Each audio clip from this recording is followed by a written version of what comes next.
Hello and welcome to All Stats Aren't We, a podcast in which Leeds fans cast their combined eye over goings on at Ellen Road, giving scrutiny to the underlying statistics and tactical footings at work at Leeds United. I'm Adam Elliott, the Brendan Aronson goal of the podcast. A surprise for sure, but a welcome one. And I'm joined today by the rush of blood to the head of a goalkeeper of the podcast, Martin Riley, who certainly doesn't do much rushing out whatsoever. And finally, I'm joined today by the manager being sacked following a disappointing result against Leeds of the podcast. Maybe this man could take over from Ruben Amorim. It's Will Clay. How are you doing, Will? Are you the next Man United manager? Because there's some really weird names on the odds right now.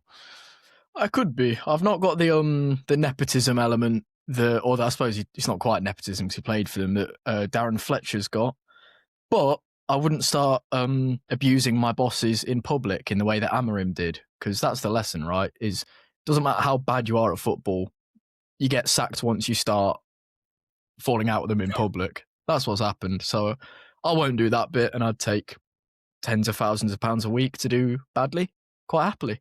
Yeah, get them relegated to some lower level, League One, League Two, National League. As long as they'll keep you for it, that'd be great. I'm happy for that to happen.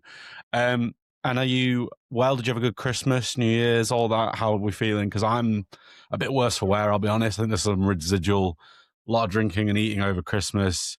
Then into the New Year's, it didn't really stop, and then got ill in between. Kind of got better again, and then I had a wedding over the weekend. Yeah, no, weird time for a wedding. So now I'm a bit done for. So I hope you're doing a bit better than I am. Yeah, no weddings here. I've been all right. Did some exercise today because I was like, Christmas. I felt okay, but I have been a little bit lazy. So I was like, right, I'm back on this. I'm gonna sort of switch on to that again. So I'm feeling sort of productive in a way, which is good. And you eaten? I did. I had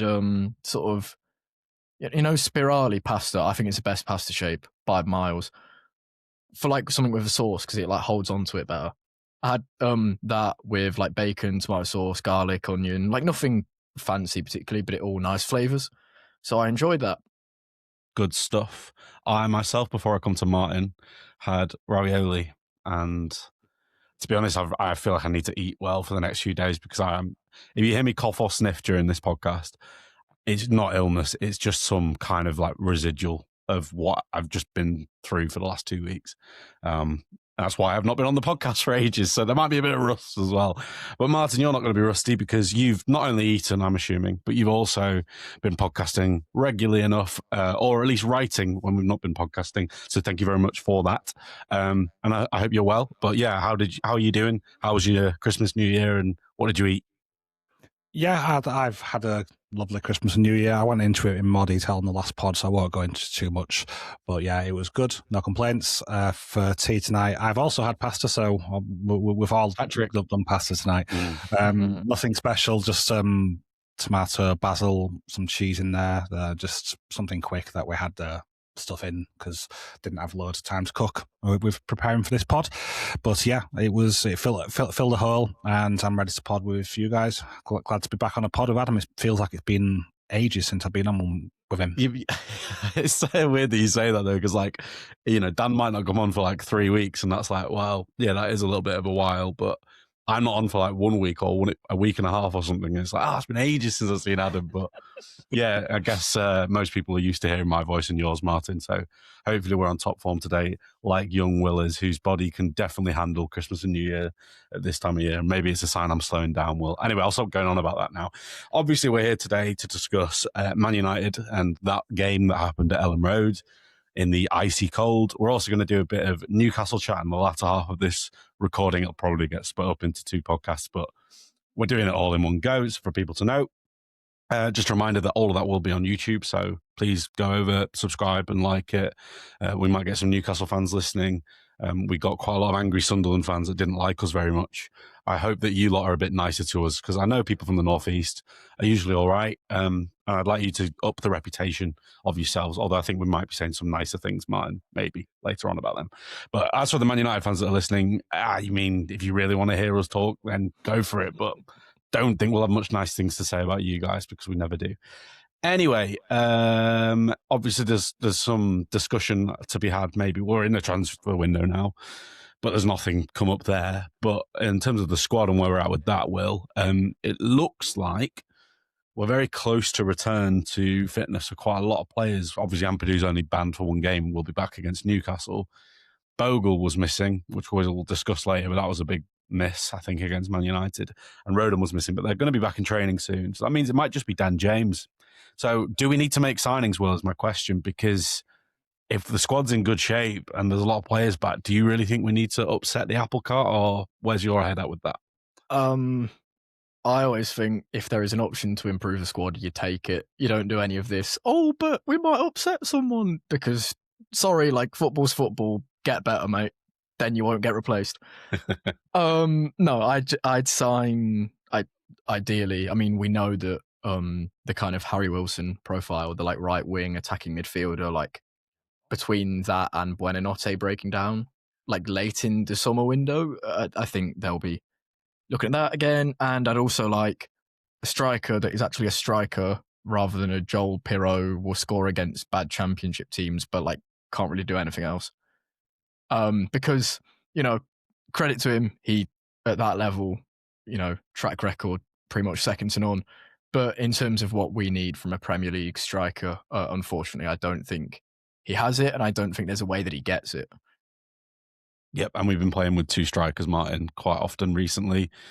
And Okafor's obviously done an okay job there in some games, not quite as good job in others.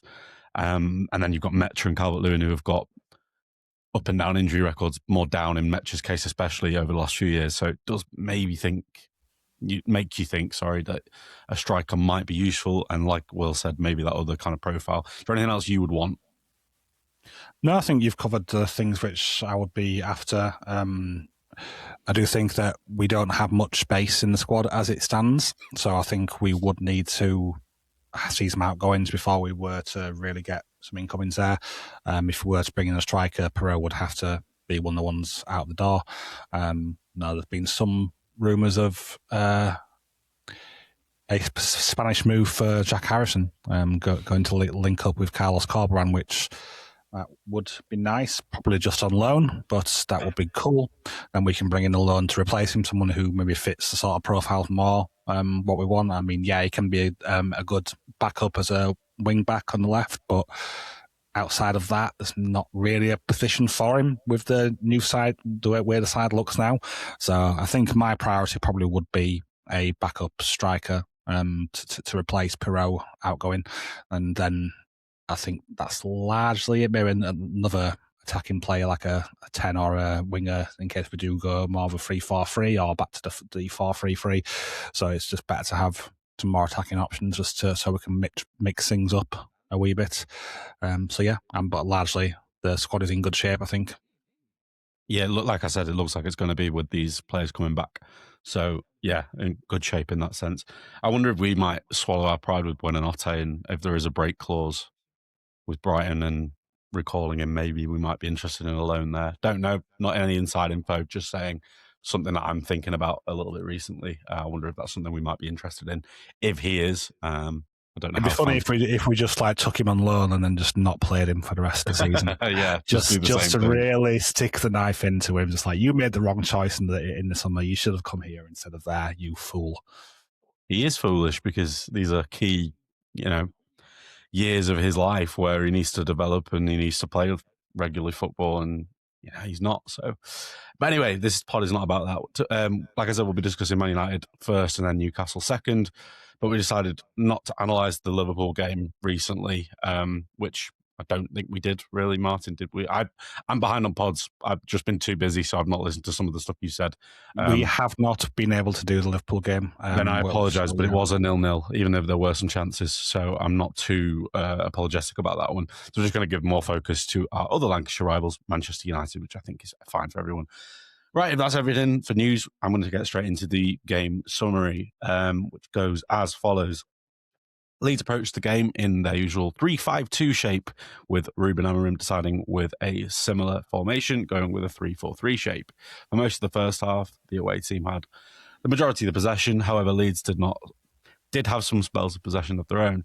Most of the best chances of the half fell to Man United. However, Leeds did still have some chances of their own, with the best coming from a header from Dominic Calvert-Lewin, which struck the upright. The second half was largely the same as the first in terms of possession and chances. However, it was actually Leeds who broke the deadlock when Brendan Aronson latched onto a wayward forward pass from Pascal Strauch, which looked like it was going to be claimed by Aidan Hedman. But the American burst forward and got there first, and then he carried the ball forward and slotted past Sene Lemons to make the score 1-0 in the 62nd minute. Unfortunately, Leeds did not keep the lead for very long, with the away side scoring via a through ball from Joshua Zirkzee coming off the bench. It was picked up by Matheus Cunha, who slid the ball past the onrushing Lucas Perry to level the score. Both teams had chances to score following this, with Leeds coming close late on through a few Joel Piroux flurries, but neither were able to get their winning goal, and the game ended 1-1 in the end. Martin, you can find the stats while we talk, because it's not on there. We're going to get into the interrogation. Let's get right into it.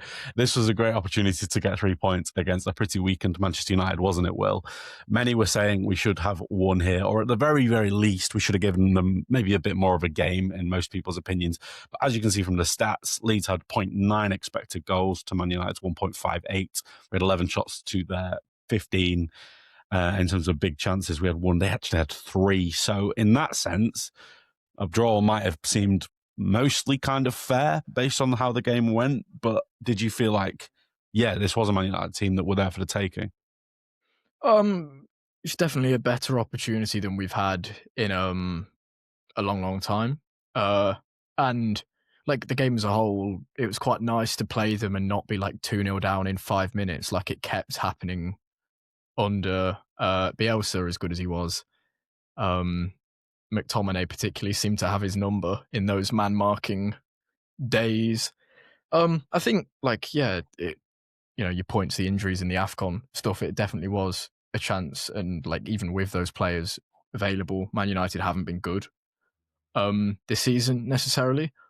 But I would have been happy with a point before the game, and having watched the game, we were in the lead, but I'm not sure we deserved a win, if you see what I mean. It's frustrating that we sort of threw it in the way we did, but I'll take a point, and I think that's kind of fair enough. Well, Martin, from my perspective, I was at a wedding the day before this game, and I was on a table full of football fans, and I heard some pretty strong London, Surrey, Brighton kind of accents. That's where a lot of the people were from. And I asked one of the lads who he supported, and his answer was United. And when he said that, I was very much like, I really do want to beat you tomorrow, even more now after hearing you speak like that. And Leeds fans can be from anywhere. Will's from Nottingham, I don't care. But Man United fans from Surrey, it really riled me up the wrong way. And I really was desperate to beat them. And then you went into it and you thought, 3 players at AFCON, 5 or 6 out injured on top of that, including their best player by a mile, Bruno Fernandes. You've got to be thinking that was a really good opportunity, especially at home, where we have actually been pretty good all season, even before the formation change and the tactical switch slightly. You've got to be thinking like that was an opportunity, wasn't it? And we've missed it a little bit there.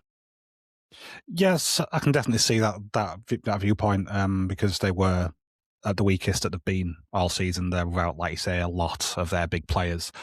But I still don't think it should be viewed that it's a must-win necessarily, because they still had a lot of talented players out there, especially the likes of the Butcher, Lisandro Martinez. He had some really nice passes in his game in this one. I did notice that we did allow him a bit more space at times, and he was able to find incisive passes through the middle, and he was really good at that sort of stuff. And then a player that I really love in Matheus Cunha, he was fantastic and gave us an early warning of what he was capable of when he had that goal disallowed for offside. That was a lovely volley as well, I must say. I don't want to say too many nice things about them, but that was a lovely volley. It can't be denied.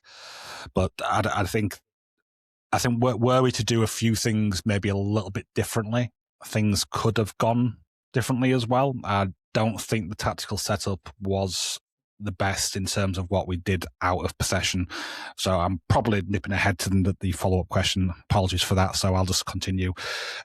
So I felt we was too aggressive out of possession in this one, and that really did allow them to get balls between the lines quite often. And yeah, I didn't really like that. In the preview for it, me and Hosty were saying that it would have been nice to sort of be more of a mid-block, be aggressive in some moments, but with this one, we were really aggressive from the get-go. And I can kind of understand it.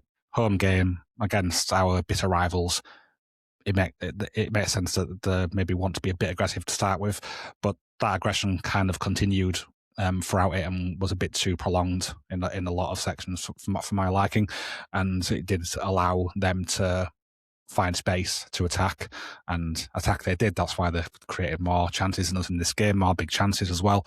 So I'd think on another day we probably would have lost this if their players, including the very expensive Benjamin Sesko, who didn't impress me that massively, to be honest. But he himself had some chances while playing not very well, to be honest. And yeah, if he would have put one of those away, then we could have easily lost this one rather than taking home point. But yeah, we ended up drawing it, and Amorim was sacked because of it. So all is well with the world in that respect.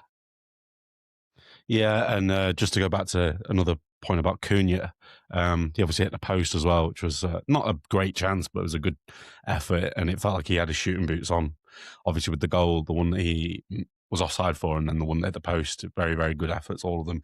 And I want to blame Tom Alderson because he said that he'd wasted his one shot with the offside goal, and then actually that wasn't the case, was it, Tom? So you've ruined my Christmas. Thanks, mate. No, joking. And also, I had a really good time at this wedding. It was just that one guy that wound me up. I just wanted to make that clear. So congrats to Sean and Molly. They will not be listening to this, but it was a lovely, lovely do. But yeah, well, obviously, Martin just answered this, but if you wanted to have your own go at it, what do you think we could have done differently in either out of possession or in possession to improve our chances of a win in this one? What did you think of that one?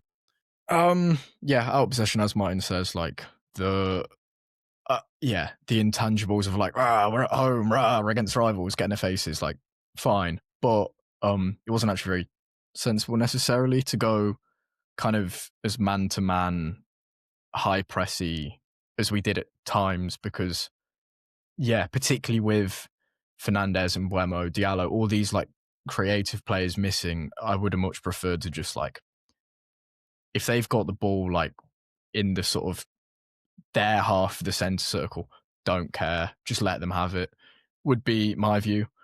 But, you know, it is what it is. And then the other slight thing that, I don't know, it's more like a personal, my opinion, thing. But like, if you're going to do what we did, then like, and it's a bit stretched, obviously missing Ampadu to have him and Stack in the middle is a big thing. But then in the absence of Ampadu, I would prefer Tanaka to Gruev, personally, because I think he's more mobile. Like, neither of them are as good as Ampadu at winning Can duels. I ask, why do you think Farke did that? My not very informed answer is because he loves Gruev, which has been the case the whole way through. Even in the championship, he only started playing Tanaka once Gruev was injured. I don't really know, to be honest. Like, I don't particularly have an answer. I think it's just he views Gruev as a bit more of a defensive-minded player. I think it's that, yeah. And in Farke's world, there is this like more attackers on the pitch equals we're going to score a goal, and more defensive-minded players equals we're better at defending. Which I'm not sure I agree with, because I think Tanaka's more mobile, and I also think, talking about in possession a little bit, if you're going to do like, right, high press, this game is going to be quite open, I'd so much rather have Tanaka getting little moments on the ball and kind of knitting it together than Gruev, who I think, because he is so one-footed, massively limits his in possession game. Yeah. So a little bit tactical, a little bit, in my opinion, player selection, but you know, that's up for debate because there are strengths of playing Gruev. I just would have gone a different direction personally. I think obviously in Farke's mind, Tanaka's a centre mid, box to box, or a sitter, but like a progressive passer rather than like a destroyer. I think in his mind, Gruev's, like you said, a bit more defensive minded, a bit more of a, I wouldn't call him a destroyer, but at least more of one than Tanaka. And so maybe that's why. But then, Martin, I know you think the same as me on this, where out of possession, Tanaka's really intelligent. Like, he might not be as physical, but he gets to second balls a lot. And I felt like, and maybe it was because they had like 7 either out and out defenders or at least defensive minded players playing, like Ugarte being a defensive midfielder, for example. They had a lot of those kind of players. Felt like they were winning a lot of second balls for me.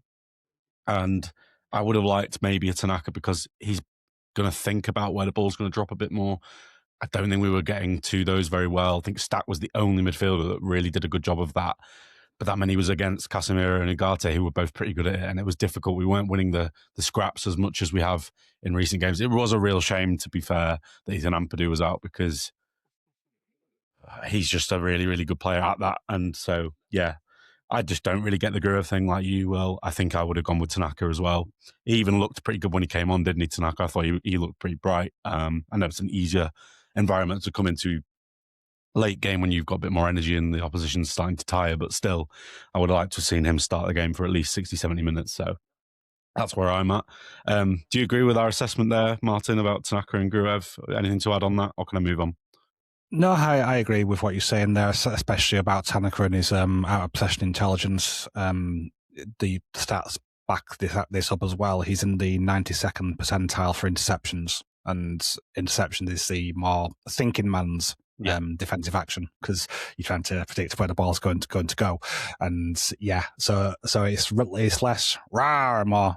I know where the ball's going to go. He's too pretty, and he's too pretty with the ball. He's also too pretty generally. One of my girl mates that doesn't like football at all texted me and she said, I'm watching this and Tanaka's so handsome. I was like, yeah, he is, fair enough. So yeah, maybe it's just that Gruev's a bit more rugged. Anyway, 100%. But yeah, I would have preferred Tanaka over Gruev because I think the difference between them defensively is not as big as what I think people think it is. But the difference with the ball, especially with how two-footed Tanaka is in comparison to Gruev. I mean, I'm two-footed in comparison to Gruev, and I'm basically no-footed. No, I'm obviously being hyperbolic, but yeah, it wouldn't have been my choice. Gruev just, although he's not bad, he's also not good. He's just meh. Is what it's just there's nothing really there to sink your teeth into. But with Tanaka, you know what you're getting, and he brings that in buckets. So I would always prefer Tanaka. I do wonder if they're saving him for Newcastle, but we'll see. And that obviously will be a more like 50-50 balls in midfield kind of game. Kind of linking to what we've just been talking about, our friend Nat Ellis or Rob Biggins or whatever the hell your name is, because you go by many different ones. Congratulations on the pregnancy, mate. He said, why are we sluggish and why were Man United able to play through us? Was it down to this sluggishness? We have had a lot of games recently, to be fair. Or is it actually a tactical reason? I'll start with you, Will. What do you think about that one? Kind of maybe ties into what we were saying.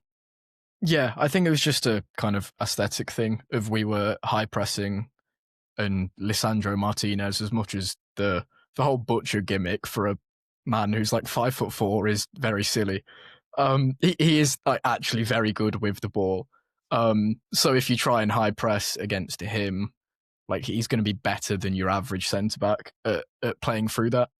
So I think it's just like a bit of like, you know, the likelihood is the players are tired. We rested players against Liverpool specifically to try and avoid this, right?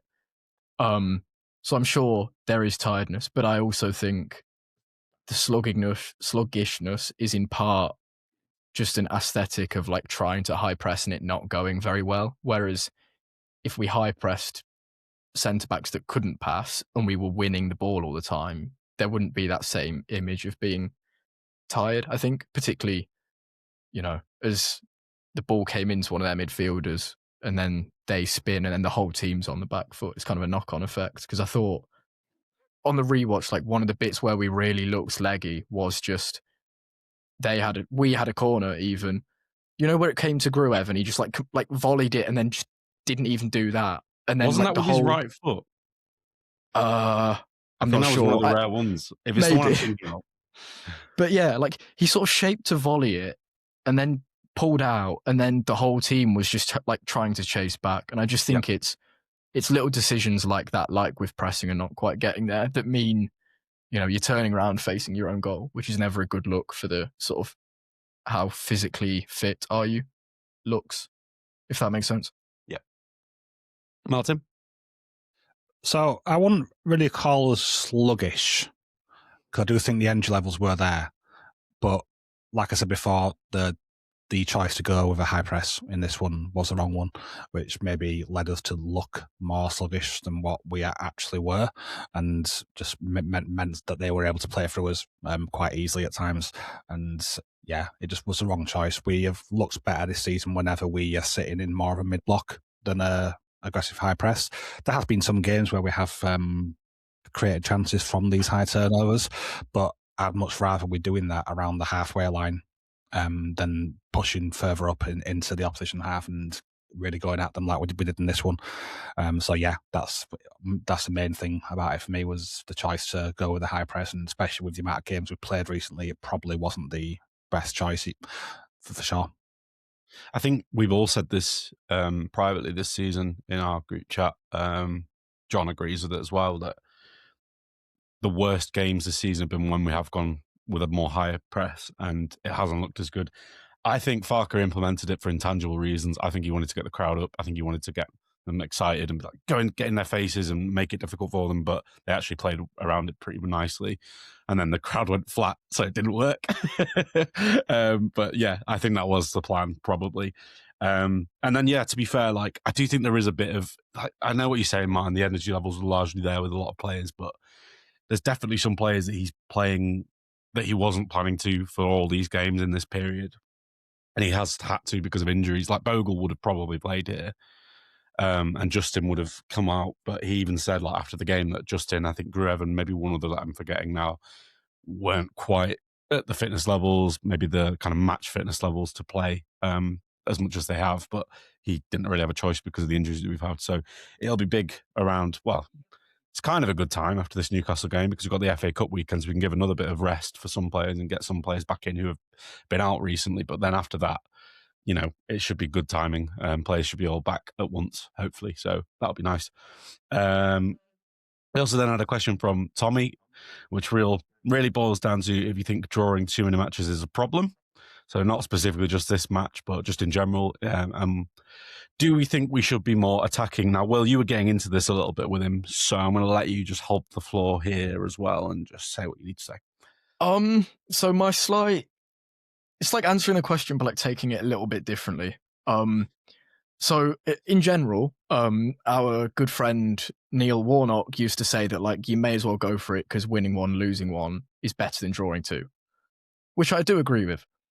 But then I disagree because like, I'll be so honest, yesterday when he was like bringing Pirro on and like just subbing all the attackers on, and I was like, what are you doing? Like at this stage, please just take the point, like in the context of, you know, they're a weaker side than normal, but they are still a lot better than we are, player quality wise.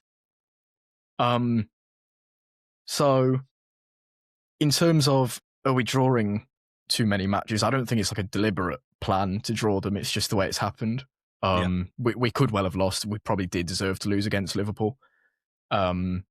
So yeah, but I do get where the question's coming from. And the bit that I mentioned in the Discord is, I think there is like a wider perception of like attacking football because the best teams, right, Man City, Arsenal, the way they attack is possessing the ball, like having 60% possession or more if you're Pep with certain times that he's had a team. And that's the way to attack, is you dominate and you do all of that. Whereas I think we've seen with Leeds this season, you know, the Forest game was like, I was sat in the stands going, what are we doing? Because yeah, we've got the ball, but like, which end will you sign, Will? I was in the I was in the home end. My mate had a spare ticket, and I was just like, yeah, obviously I'm gonna go. We were like just on the halfway line, so it's a pretty good view for like seeing not many tactics. So we were just passing the ball so slowly. But my point was going to be like, in games like that, yes, we had a lot of the ball, and Fark even said it in the press conference after, right? They're like, oh, we had more possession, and it's like, so what? Because I think there's a real difference between, how do I summarize it? My point was, the very best teams attack a lot and they have the ball a lot. Whereas for us, the answer to being more attacking isn't more possession necessarily. It's doing the best game so far was against Chelsea, right? Where it was just like, right, two strikers, the ball's going that way. and we're going to sort of generate chaos from that. So I'm not quite sure it's the attacking that Tommy maybe meant, but I'd almost go more direct. And I get that the probably Okafor Aronson alongside Calvert-Lewin was because they were playing 3-4-3 in the same way we kind of matched Palace. But now they're both fit, I'd much rather go back to, if we have less of the ball, but we've got Calvert-Lewin and Mecha who can play off each other, that's actually a much better way for us this season to attack. It's not the best way to play attacking football, but in terms of creating chances, that's our best route to go. Our specific squad. If you see what I mean. Yeah. We might not, we sort of mid-block a lot. We might not be on the edge of their box with like 10 minutes of sustained pressure, but that isn't the way that we're going to be best suited to creating chances. So kind of being a little bit more defensive by nature is actually giving us a better chance when we attack, if that makes sense. One of the things that, just to add on to the attacking stuff, that I don't actually mind is us taking shots around the edge of the box these days when we get the scraps, because often it's going to deflect wide or the goalkeeper's going to save it wide and then we get a corner. And I always get way more excited for corners these days than I used to. At any point under Farke, really, but also since basically probably Gary Monk in that season when we had Wood, Bartley and Janssen and we had Pablo delivering to them. I haven't felt as excited when we get corners and since then, and that's been a while. So I actually like getting those. So just another aspect for me is just shoot on sight, where a lot of teams would choose to, like City, for example, they'll get to the edge of the box, they'll pass, because what they'll do most of the time, unless there's lots of space, they're going to just pass it sideways until they get towards the box, and it's a better expected goals chance because it's a higher probability of going in. I don't mind taking the pot shots. Stack's capable. Anthony's done a few. Just, it's fine. Carry on doing that. Maybe something we should be looking for either this January or in the summer is a ball striking midfielder that can shoot from range. It might be quite good. Martin, do you want to answer Tommy's question? Yeah, so on the first point about asking if we draw in too many matches, I don't think that's an issue, especially at this point in the season. We will win games here and there. We're not necessarily setting up to draw games. We're trying to win games, and especially in this one, Farke really tried to win this game, at least in the best way that he knows how to try to win a game when you're drawing late on, throwing all the attackers, of course. And I do think that the other part of what he's saying, I think it depends on what your version of more attacking looks like. And a part of what he was saying was that he wondered how, because we said that we've been scoring more goals since we've switched to 3-5-2. And then he said that, how many of these goals have come when we've switched back to a back four late on in games when either injury has forced us to or something else has forced us to. And with that, I don't think it really matters what the formation is. That's kind of neither here nor there. It's more just about the intent behind the tactic for what it's wanting to do. And the 3-5-2 gives us the best balance to do what we are strong at with this squad, which is go more direct at times, sometimes be a bit more slower with the ball, and that's the sort of thing that I'm happy with. I can understand people saying we should go more direct, but I'm happy when we do play through sometimes because we can create chances that way as well. Like that goal against Sunderland has been voted the goal of the month, for example, on some things. I'm not sure which one exactly it was. It could be in BBC it's Sports. On Match of the Day, definitely. Yeah, first time in a long time, over 20 years. Yeah, so yeah, exactly. So when we know we can do these kind of things, especially against teams of Sunderland's level, and fine, we can do it. And then against the teams more like your top end sides, it's probably better to go that little bit more direct. It's all horses for courses, as our friend Dan loves to say. And Hosty. And Hosty, yeah. So yeah, it's all about how you view what more attacking looks like in each individual game. Some people view a back three system by its very nature as being more defensive, but you'll find most coaches who go with a back three, it's generally not with defensive things in mind. It's generally, it gives them a good solid setup to build up, and it gives you three players which are dedicated to be around the back line. You can push one of those forward into midfield if you need to at certain phases, and you can do other things from it. And most of the managers who play it, especially in the top end of each leagues across the world, will be using it for more attacking reasons than actually defensive reasons. But yeah, I probably just rambled for ages there and not really answered Tommy's question, but I hope that does for you, Tommy. No. We're talking around the right topic, so it's fine. It's good. Also, yeah, just to add one last point on it, Tommy, we could have beat Sunderland quite easily based on the balance of play in the second half. We could have lost to Liverpool quite easily based on the match itself. So don't think it's necessarily like, we're playing for draws and that's just what's happening. Not every result has been a kind of a draw game, in my opinion, and how it's played out. The other point to make is if we draw every game from now to the end of the season, we'll survive. So I'd be okay with that if that happened, because that would be enough points. There's no way we get caught, and I'm up for that if everyone else is. Anyway, Jamie, another good friend of the pod, asked how we've rated Sebastian Bornau across these two games. I want to make clear, I think he's done pretty well, and against two pretty decent opposition as well. I've seen some people calling for him now to be as part of the back three. I don't really get that. He's clearly the fourth best centre-back still in my view. Rodon's a better right-sided centre-back, which is the position he's been playing. Beale's a better central centre-back, and Strauch is by far the best left-sided centre-back as the only left-footer at the club. So that feels the most balanced to me as a back three. And also, I do think that Strauch has, certainly against Liverpool, where he's one of our two best players alongside probably James Justin, and then in this one, where he got the assist and had a pretty decent game overall, I think he was better in both games than Bornau. Having said that, I do think he's been pretty good. Don't know about you. I'll start with Martin on this one. So, yeah, I've really enjoyed Seb Bornau's performances in this one. And he was doing a lot of the sort of things that Rodon was doing in this one. He was doing, again, the thing with moving the right-sided centre-back to the more right-back sort of areas. And that he was doing those sort of things. I noticed it quite often. And I can tell it's not something that he's probably done much across his career, but he did do it quite well. He wasn't as good at it as what Rodon is, because he's not got the physicality that Rodon's got. He's not got the pace that Rodon's got to really combine and get up and down that side as well as what Rodon does. But he was good, and I had no real complaints. And also, he's got fantastic hair, and so he increases the hair game of the thing. That blonde mop he's got is fantastic. If you're listening, Seb, keep up that blonde mop and the things you're doing on the pitch. Well, but yeah, he is clearly the fourth choice again. I agree with Adam on that. Sorry, Will. To carry on this tangent, have we got the best trims in terms of like actual cool hair? Calvert-Lewin, cool. Bornau, cool. Strauch, cool. Tanaka, cool.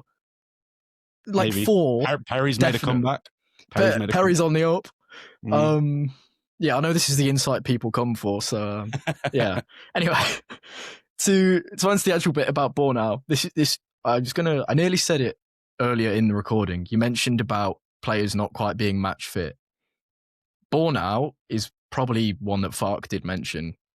And I'm sorry, but that is his own fault, because I know like Bornau picked up a knock, right, at one point. Yep. Early on. But we arrived at a point where he had to start against Liverpool, and he'd played 4 minutes in the entire season. Apart from the Sheffield Wednesday game. Yeah. But come on. And I don't know. I just think like in general, squad usage, this has been my thing forever, right? It's like subs and Fark is bad. And, there's been games where like putting Bornau on for like 15 minutes here, 20 minutes there absolutely would have been a possibility. And we would have arrived at a stage where, we're playing a back three and our fourth choice centre-back is going to be needed. That was always going to happen. So to kind of not proactively like get him a little bit of game time, a little bit of match sharpness here and there, I think is, as it is, he's been okay. Like it's been all right, but I don't think it was the kind of the best way of preparing, if that makes sense. Yeah, I can think of the games as well, like that Bournemouth game. We considered that flick on and then a goal. He'd have been great to defend our box there. He's great in the air. Things like that, like silly things like that. Bring him on for 10 minutes. Yeah, there are moments to see out a game where like he absolutely could have been used and wasn't. And I know it's like looks a negative sub sometimes to do that, but I think he should have done it as well. I agree. For like 10 minutes in like, say 4 games this season, he'd got 10, 15 minutes. That's so much better than not using him. Exactly. Agree with you. Yeah. Anyway, in terms of on the pitch in the last 2 games, I think I agree. He's like Martin said, right? He's doing some road on things, but just doesn't look maybe quite as natural. Because I just don't think when he gets to sort of the touchline areas, he isn't quite as fleet of foot as Rodon is. But having said that, he was competent at them. He didn't get caught out at anything. I saw a bit of criticism for Cunha's goal.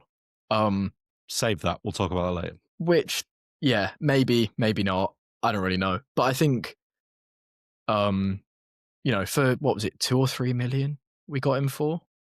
Might have been 4, something like that. Yeah. Okay. I'll go with 4 just to on the safe side. Say it was 4 million for a centre back who I know there's like a slight note that maybe he's a bit injury prone, which might have lowered the price. But for like a more than serviceable Premier League backup, again, I think that's what he's shown he is so far. I agree that he shouldn't come into the team long term necessarily, but with both him and Justin now, if they were needed for like an extended run, I wouldn't be panicking necessarily. I like Justin a lot. I think he's really good. And I think he can probably play just about every defensive position for us. Like he could probably play as an outside centre back into 3, definitely as a fullback or wing back on either side because we know he's quite 2-footed. So really like him. But yeah, I agree with everything you both said about Bornau. I just don't think he should start necessarily. He should in the FA Cup, for example, and things like that. But don't think he should always be, kept in the team just because he's had a decent enough run. Like I say, I think the other 2 centre backs have overshadowed him. I mentioned Stroud, but I wasn't going to mention Beale until later because in these couple of games, he's been excellent as well recently since coming into the team. So yeah, shout out to all 3 of them though. They've all done pretty well. We had questions on Aronson. One question was just a request for an apology, which I'm probably not going to give, but our lovely editor Kyle wanted an apology for our mistreatment of Aronson, but I think he just wanted that as an American. So do either of you want to take that apology? Martin, you might. I don't think me and Will will. Because I love Kyle, I will. I apologise on my behalf, not on behalf of these other 2 who won't, but just on my behalf. Aronson was excellent in this one and he took his goal really nicely. Not just this game, the game before last, which was I forget who, but he played really well in that one as well. He's pretty good against Liverpool when he got the assist against Sunderland. So he's been doing Sunderland quite well recently. He has. He's had some good some improvements here, and so he can have an apology from me, and I hope he continues doing well and gets goal contributions like he has been doing because it's been a long time coming, and this may seem like a really half-hearted apology / backhanded apology, but that's not my intention. I just hope he continues doing what he's doing because we need him to. Basically, yeah. And then Zach, and I'll come to you, Will, he said, if Aronson's performances have actually been as good as people think that they've been and that they've been saying, or is it actually that his low performances across the season and probably across his whole Leeds career so far are acting as a really low bar, leading to good performances then being a bit overrated? I wonder what you think about that. I think me and you might be on a similar page here without being too harsh. I think there is a little bit of that last point that like there have been spells, and to be fair, like in the first Premier League season he was here, right? Like there were times when nobody looked good. It wasn't like just him being bad at football. So to some extent, I think any time he's been like okay has been kind of praised more than like if somebody else had like a 6 or 7 out of 10 type performance. But then I also think just on like if his performances have been as good as people are saying, and I think it's again like a really interesting point with just evaluating footballers in general is Aronson hasn't suddenly become a different footballer. Just the things he's good at have shown up in their last few games because I think bless him, in his own interview, he was talking about, was it after Sunderland? He's talking about how his ball retention's got way better, and I don't think it has. I just think like he carried the ball, which he's good at, and passed to Calvert-Lewin, and Calvert-Lewin scored. So like it's a better outcome, but I don't think he showed skills that he hasn't shown before, if that makes sense. He hasn't become like to do the like referencing Pablo because he's the last good creative attacking midfielder we had. He hasn't suddenly become like a genius passer of the ball, but against Sunderland with the goal, he showed really nicely the fact that he can carry the ball and lay it off to somebody else. That's good. For his goal yesterday, he hustled after a loose ball, got on the end of it, and pulled it past the keeper. We know that he's very good out of possession in terms of picking up on those loose balls and not giving up on it. So I think praise is justified because he has been very useful in the last few games, definitely. But I also, I don't think he's become a better footballer. I just think the bits he's good at have shown up in definitely in more like noticeable ways as well. Because, how many players have a good game and nothing, like Calvert-Lewin, right? Was really good at the hold-up play. Didn't really get much praise. Scored a few goals. And suddenly everyone's saying he's brilliant. And it's like, yeah, but he's been doing most of his game the whole time, right? But it just becomes more noticeable in certain periods. Yeah, and I also I think we need to be careful not to have a load of revisionism on Aronson this season, because there was a point towards the start of the season where attacks were dying at his feet, like they had done in previous seasons. And we had someone in our group chat, they still will as well. We had someone in our group chat actually ask us, can you remember any examples of this? And we all said, I'll just look for Brendan Aronson examples. They said any attacks that had died. And we were just like, look at Brendan Aronson attacks, because that's what had happened a lot.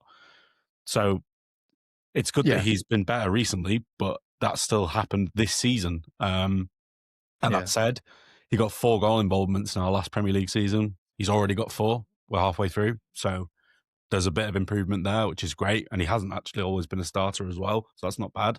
He started a lot in that first season, if you remember. So I don't mind that. But I still think, I agree with what Zach's saying. Like, it's a low bar with him because of previous seasons and games and whatever else. And so maybe we are overrating it a bit. I'm happy for him, though. I absolutely am, that he's done well. And it's a really, really nice goal with his weaker foot as well. So hats off to him for that. But you need to see more of it. He's got 18 months left on his contract. I don't think we're going to have any kind of idea of whether we want to extend or not at this moment in time. But, if he does well for the next 6 months, maybe we will. Maybe we will. We'll have to see. And that'll also help in terms of his value as well, his book value. Martin, do you agree with what we said about Zach's statement, or can we move on? Yeah, largely agreed. Just want to say the things with Aronson. I think he's been doing better at the things that we know that he's good at. I think his ball carrying has got a little bit better. He's been showing some nice touches and close control to add on top of that. And I think his decision making has improved a little bit as well. It's still not amazing, because there were still some moments in this game where he was the Aronson that we have derided multiple times across this season, but there was also a lot of good in there as well. And if he can continue that, because the things that I love about Aronson is his ball carrying, and if he can continually make that ball carrying marry up with good decision making at the end of that ball carry, then he could be a really good player at this level, in my opinion. And he's still got time to grow. He's still relatively young. But yeah, we'll see how he continues doing, but he's on a good track at the moment, I think. Right, let's talk about the equaliser after Brendan Aronson's goal then, because that happened.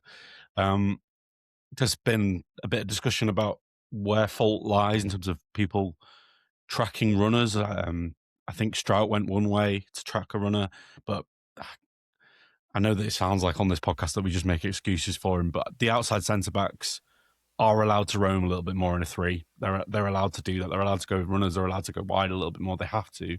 The central centre-back needs to be more kind of committed to his position and in terms of sweeping and defending, although I wouldn't blame Beale at all. Bornau is obviously, Martin, the player that's closest to Cunha as he goes down to that channel, but it does feel like he is following him in, right? And it does feel like maybe Perry didn't need to come out. So is that who you're blaming most, or are you thinking Bornau should have maybe been a bit quicker there getting across, or what is it in your head that was the most thing to blame? Well, first of all, I just want to say that it was a really nice through ball, first of all, and for Cunha to latch onto. The run was good too. I think Bornau did the best that he could in that situation. He's not the fastest player, we're aware of that, and he's also played more in these 2 games than he's played all season. So by that this point in the game, I bet he was pretty tired. So just the fact that he was able to keep up with Cunha was good. But yeah, for me, it's Perry. He didn't need to come out at all there. If he just stays on his line, and I don't think that goal happens. Bornau would probably have been in a good position to shepherd it. I don't think his shot even would have come off. Potentially the ball could have come back in and someone else could have had a shot, but I don't think Cunha probably would have done if he hadn't have come out. So I think what he was thinking was that he just had made the decision to come out as soon as that ball was played. It's a split-second decision. It's a difficult thing to judge, and he just thought that he was going to get there first, I think, and he just ended up not being able to do that because the pass was weighted perfectly. Cunha's run latched onto it straight away. So I do think it is on Perry, but it is also a difficult thing to judge, I think, and I don't think we should be massively harsh on him, but he would be the player who I'd say has the most fault in that goal, and which was frustrating given we just scored. Yeah, in my opinion, Will, I agree with Martin. Like, I think Cunha only decides to shoot because Perry makes that angle for him to shoot, to find that corner. I just don't know if he even gets the shot away or he doesn't shoot like that. He might take a different type of shot on, perhaps, if he's going to. So for me, it falls down to Perry mostly, even though it was a really good finish still. Yeah, I think keepers coming out at I forget, there was a guy on Twitter who used to be pretty active and I haven't seen him in ages now, who did like a goalkeeper kind of model for XG. I don't know if you ever saw him. Someone Harrison, I think. I want to say like John. It was Harrison. John. Yeah, I know who you mean, but I can't think of his name. Yeah, like he was well enough known within like the discourse that his stuff was on Monday Night Football one time, so like pretty well known.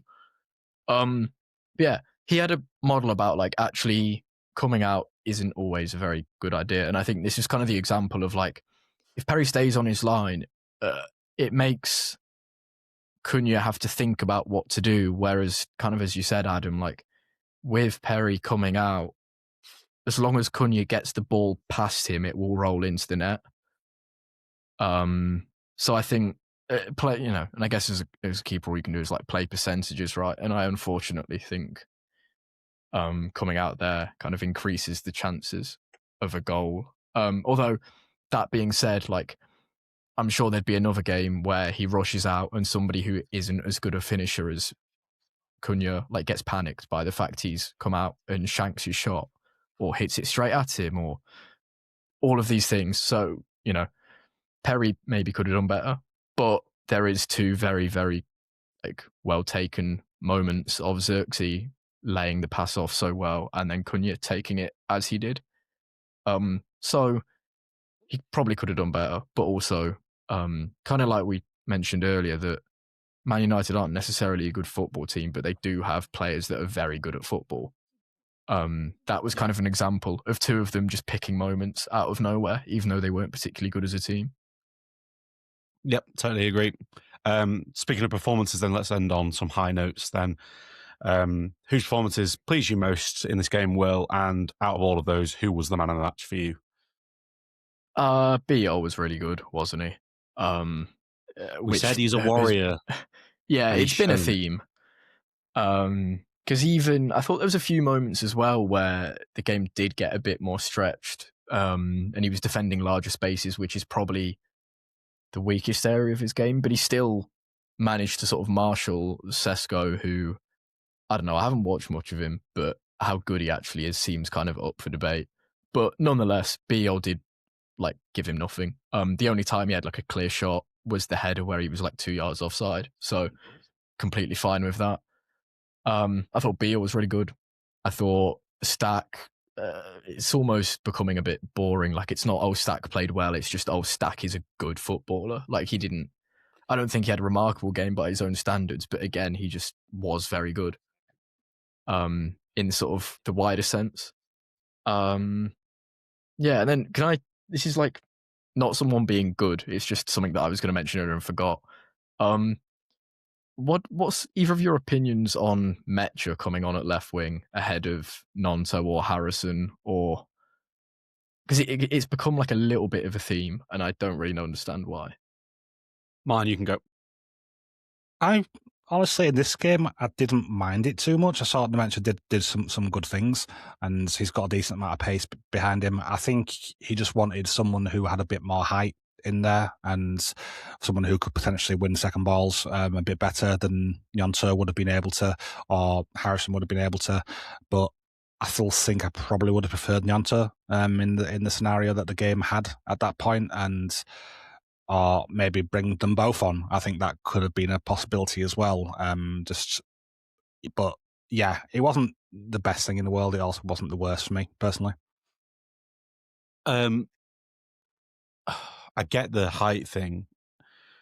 To me, when he came on, I thought it was going to be kind of more as a front two with Calvert-Lewin. I thought that was the plan, and then you see that he's kind of somewhere hovering around the left channel, and I wasn't sure exactly where he was at first. And I haven't done a rewatch because, well, you guys did. But then obviously he did end the game as an out-and-out left winger for sure. He was definitely much more into that left channel. And there were those two attacks that just completely died when they went near him. So not for me. I would much rather bring on someone with a bit more guile, creativity. In a Gnonto just makes more sense to me. It really spits in Harrison's face, which, I mean, a lot of fans won't care about. But he's not even getting on in those scenarios now like he was at the start of the season. Maybe that speaks to the way the squad's kind of being used now later in the season. At the start, it was like, you use some of the lads that you kind of know a bit more about at Leeds, and he was one, Peru was another. They're not getting as much of a look in now, so maybe that's all it is. But yeah, I thought it was odd, and I wasn't particularly pleased with how that ended. Did you have anything to say on that, Will? No, I agree. I just, like with what you've said, of just, if it had been like Metcha came on, him and Calvert-Lewin played off each other, fine with that. But yeah, as you say, there was like 3 chances coming sort of in off the wing, cutting inside. I refuse to believe Gnonto wouldn't have done better with those Same with Okafor. situations. Yeah. Him or Okafor or Harrison. Like, yeah, I'm not saying Harrison's a brilliant footballer necessarily, but the whole like round pegs in round holes, right? If you put someone who is a left winger in a left wing sort of opportunity, they're probably going to do better than a striker who's playing on the wing for some reason. Because and the other thing with the like Metcha being bigger thing, like I do get that, because like if it comes down to like a shoulder barge, Metcha's going to do better than Gnonto would, right? But like we were saying about Tanaka defensively, I think that Harrison or Gnonto would defend better as a left wing because they've got more of a sense of where they need to be than Metcha does, which is like an instinctive thing from playing your career there. You can't like tell him 2 minutes before he goes on, just do this, and it'd be like second nature. So yeah, I don't know. I get that it was probably second balls, and if we happen to get a set piece, you'd rather have Metcha on the pitch than Gnonto. But not for me personally. But sorry, you can go back to talking about players that were good now. Yeah, Martin, I wanted to ask you, who pleased you the most and who's your man of the match in the end? So there's a few players in this one who had good games, I felt. I think that Biol was one of the top performers here. Strauch was good as well, but both of them combined really nicely to really do a number on Shesko and made it so his involvement was pretty limited. And in the midfield areas, I liked some of the things that Stack was doing. He wasn't as good in this one as he was in the previous games, in my opinion. In the previous one, I think I gave him I think I would have given him the man of the match on the previous one.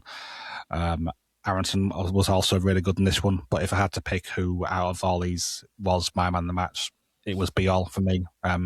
He was just dominant in a lot of scenarios. That moment where the ball was played through to Shesko, and it looked like Shesko was going to get a shot off, and then all of a sudden his foot was there to block it. And it just like it's almost like he appeared out of nowhere, and for someone that big, that's pretty impressive.